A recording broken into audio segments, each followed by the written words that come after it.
Good morning. This is Father Stephen Kelly from St. John's Church in Detroit, and we're continuing our series of daily morning meditations where we generally look at one or another of the lessons that are assigned for morning or evening prayer, what is known as the Daily Office Lectionary. Today, for Thursday, let's take a look at the lesson that's assigned for morning prayer, the second lesson. That's from St. Luke's Gospel, the 16th chapter, beginning at the 19th verse. There was a certain rich man which was clothed in purple and fine linen and fared sumptuously every day. And there was a certain beggar named Lazarus, which laid at his gate full of sores, and desiring to be fed with the crumbs which fell from the rich man's table. Moreover, the dogs came and licked his sores.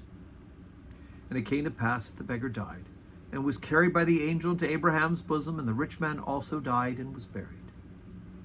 And in hell he lifted up his eyes, being in torments, and seeing Abraham afar off, and Lazarus in his bosom.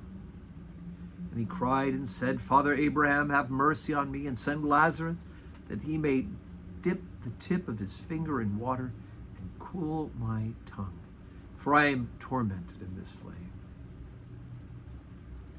But Abraham said, Son, remember that thou in thy lifetime receivest thy good things, and likewise Lazarus evil things.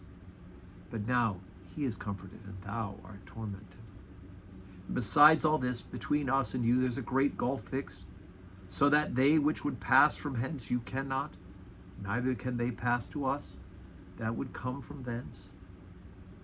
Then he said, I pray thee therefore, Father, that thou wouldest send him to my father's house.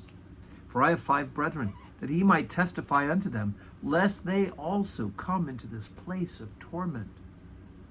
Abraham said unto him, They have Moses and the prophets, let them hear them. And he said, Nay, Father Abraham, but if one went unto them from the dead, they will repent. And he said unto him, If they hear not Moses and the prophets, neither will they be persuaded, though one rose from the dead. Okay, so the first part of this, let's talk about there are consequences for our actions, right? We don't earn salvation, but the people that we are becoming in Jesus Christ, right? Because we are saved by grace through faith. The person we are becoming will shade our actions, and our actions, our character is built up by who we are becoming in Jesus Christ. And so we hear about the rich man. He's eating, he's drinking, he's living the high life, no regard for Lazarus whatsoever. Lazarus, he's begging for the crumbs from the table. They both die. Lazarus, he's in heaven. The rich man, he's in hell. And of course, he's tormented. Now, notice what he does in this parable. This guy's just a parable. But what does he do? He tells Abraham, Father Abraham, the head of, right, the one who is the patriarch of this covenant between God and man. He tells him to send Lazarus. He doesn't ask him. He doesn't beg and say, would you do something nice for me? No, he says, Father Abraham, have mercy on me and send Lazarus. He's bossing around Abraham, bossing around Lazarus, even from hell, right? Well, then send him to my brothers.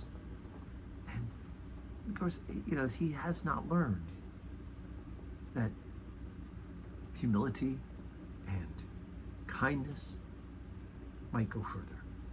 But of course, Abraham says it can't. It's not how this works. The chasm is fixed, right? Once you die, you have your judgment. But he says, well, if you send them from the dead, they'll repent. But he says, look, they have Moses and the prophets. If they won't listen to Moses and the prophets, then neither will they be persuaded, though one rose from the dead. And of course, Jesus is talking about himself, that there will be some in the original covenant who will come to believe, will understand that Jesus is the fulfillment, as well as the inclusion of the Gentiles as a part of God's plan.